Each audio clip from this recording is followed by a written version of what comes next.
Speaking of actually which, there was the most racist, we always do like whenever something's woke racist, there's obviously like we get tagged in it a bunch. Yeah. But dude, the LA Times is out of control with their... They're basically like the Daily Beast, but pretending to be like an actual newspaper. But I love a good, woke racist or whatever, right? But they did a column, is California ready for more black people to legally carry guns in public?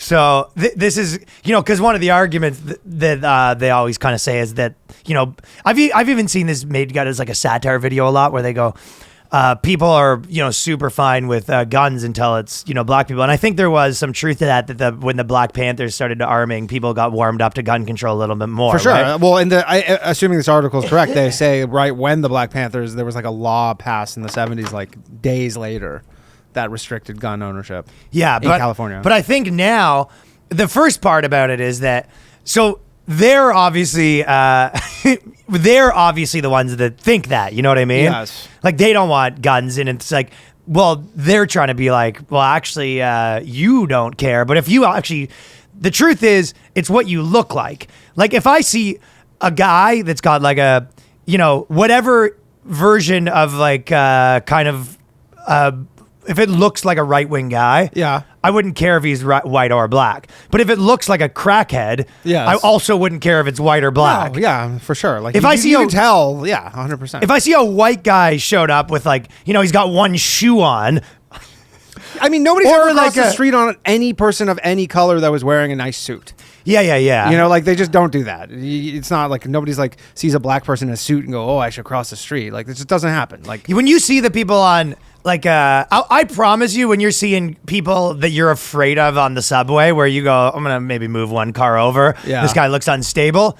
It's a pretty equal opportunity, situation. Yeah, I mean, generally a good tell is the open sores and they're like, right. Cutting their arm actively, and you go, I don't even look at the race of that. But there's no scenario where you'd see, you'd see a guy in a fucking, cowboy hat with his open carry, and I would care more that he's any Remember race. right before COVID? I don't know if you were there. I'm pretty sure at the Stand, and I was in the bathroom at the Stand Comedy Club. This is before COVID hit, and there was a guy with a gun in his this old dude, and he had a gun in his waistband. Yeah, like he had a pistol. Are you allowed to do that at this? So I was like, what is going on? I was asking people, and we were just moved there, and someone was saying he's probably how's that guy not fat? I'm so fat. He's probably a police officer who's like, I guess can carry it, but he straight up just like had a gun in his waistband. Like apparently cops are supposed to, no matter, they're like always technically on duty. You know that? I did not know that. So if you're a cop and you're at cops will get in trouble for things like this, where it's like they'll be out at a store or whatever, and there'll be a robbery or something like that, right? Yeah. And the cop doesn't help. They're technically supposed to at all times, no matter what. I could, I guess, kind of understand that a bit. But what if you don't carry your gun all the time? But you have to. You're supposed to. Really? Apparently, there is some like loopholes. It's a bit wishy-washy because you're also not supposed to intervene if you've had anything to drink. So it's like, well, then so just always be drinking on your time off, right? So it's a kind of a complicated thing. I actually am talking shit. I don't know the exact laws, but I know that if you're an off-duty cop, you are supposed to intervene at all times. But they were like, in this article, the way that they were talking about it was just they go. Nathan Jones leads the Bay Area chapter of the Black Gun Ownership Association, but until a few years ago, he wasn't even into guns. So it's kind of the way that they're even... Yeah, and I mean, I understand the main argument they're putting forward is that black people are going to carry guns and then police are just going to shoot them dead. That's not the argument they're making. I think they're trying to say the worst case scenario. That's you sort of giving them a better argument than the one they're making. Or maybe. Because that's actually somewhat of you could see that argument being like, gun ownership for, like if that's your point. Like the Philando Castile thing, the guy in Minnesota who got shot in the front seat of his car. He's like, I have a gun legally, and they shot him. And they're like, okay, he didn't do anything. Like, no, but if they were making that point, but they're kind of not. They're saying that, all these racists in California. Right. You're like, white people, are you ready for this? Yeah, I'm pretty sure you're racist. Yeah. And they're putting dark music on it. It's kind of like, Nathan Jones leads the Bay Area chapter of the Black Gun Ownership Association. A few years ago, he wasn't even into guns. A few years ago, he wasn't even into guns. You know what I mean? Yeah. That's what they're saying. Like, are you ready for black man with a gun. That's the way they're spinning it. Right? And then they go, it was in 1967 that members of the Black Panther Party for self-defense staged a protest at the California Capitol. Armed with handguns and shotguns they normally use to protect black neighborhoods in Oakland. They announced at the time that they had come for black people to arm themselves against this terror before it's too late. And then they went inside. So it's almost... And then they went inside. Black man with a gun coming to your neighborhood. Are you ready, you bigot? I welcome it. Yeah, I mean, whatever, right?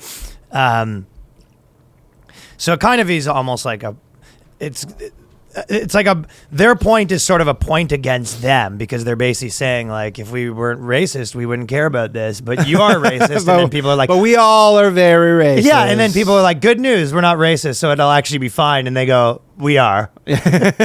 You know? Yeah, and they also can't think of any good reason why anybody should have a gun, so they have to just straight up be like, no guns. Still, over the last few years, as Americans have stocked up on guns at record rates, it is black people, especially women, who have been buying them the most. Do you think they buy pink guns? Doesn't that seem not true?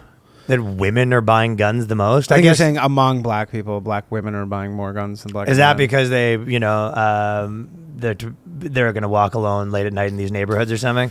So it's like, why is that a problem? Yeah, you go, if you are a woman and you go, hey, I live in like a bad neighborhood, and I have to walk alone at night, and I feel unsafe. I mean, I'll tell you why that's a problem, because it hasn't happened yet, but it's only a matter of time before all these cases of women go to put their lipstick on and they shoot themselves in the face.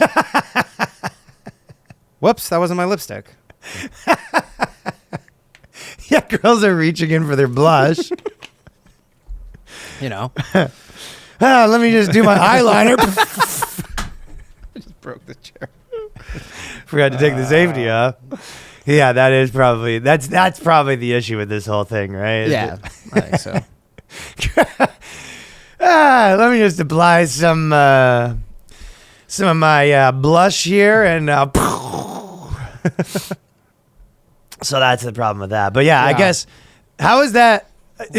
It does seem like an intersectional nightmare where you have a black woman that feels unsafe walking home in the neighborhood, and they got rid of all the cops. And a gun is a good solution. And they're saying like, we don't want you to have any cops. It's kind of that Trudeau thing where when he was saying, did you see the clip of him where?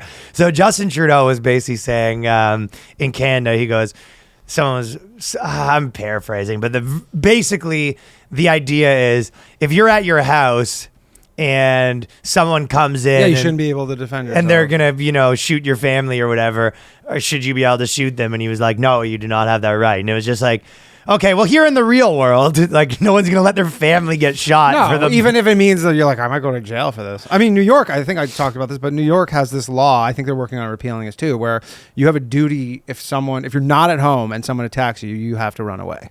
You can't just go like. If someone's attacking you, you can't just go kick their ass, even if they have a gun and you don't have anything. Like, you have to run away. Such bizarre kind of laws, right? Yeah. These weird laws that protect criminals, like pretty specifically, too. Yeah, you're just like, that you're like legally you have to run away. It's like, yeah, basically this is Supreme Court. Probably not. It's probably, I don't know if it's federal, but it's like the state court. This is a state, yeah. The state court ruled that it's imperative for you to be a bitch. Basically, yeah, they're like, well, you're a bitch, so it shouldn't be a problem, right? Yeah, I mean, I guess it probably just the odd time when, I don't know, someone kills their attacker and there's I don't know, it's a misunderstanding or something. I don't know. It seems crazy. And they said, it's like, we're all for equal rights and blah, blah, blah, but they're still uneasy when it comes to the idea of black folks being legally armed. Well, it sounds like they don't want anybody to be armed. Yeah, exactly. But it's such a brutal argument because their argument is, hey, this will be bad for you because you're racist, right? And everyone's like, yeah, I'm not. And they go, no, you are. Yeah, and they just the fact is you won't admit it. Who is this supposed to convince? Like, who is this argument even supposed to convince? LA liberals, but that already think this. Well, but I mean, these people aren't changing minds. They're all yelling. Fucking yeah, but you think it would change? The only effect it could have is you go to some liberal and you go, hey, good thing they're racist because it'll help our gun thing. You know what I mean? Yeah. And then everyone's like, I guess good thing they're racist. Yeah, I guess racism is good. Yeah, the logical conclusion of this is like racism is good, I guess, because it helps us. That's what I've been saying. Anyways, these are there's some fucking wild takes LA Times right has now. some crazy shit. Fellas, this is the New Clips channel. Right now we're at 3K. Hit us with a subscribe. Let's get those numbers up. Very much appreciated. Let's get to 5K at the very least. All right. Thank you. Peace.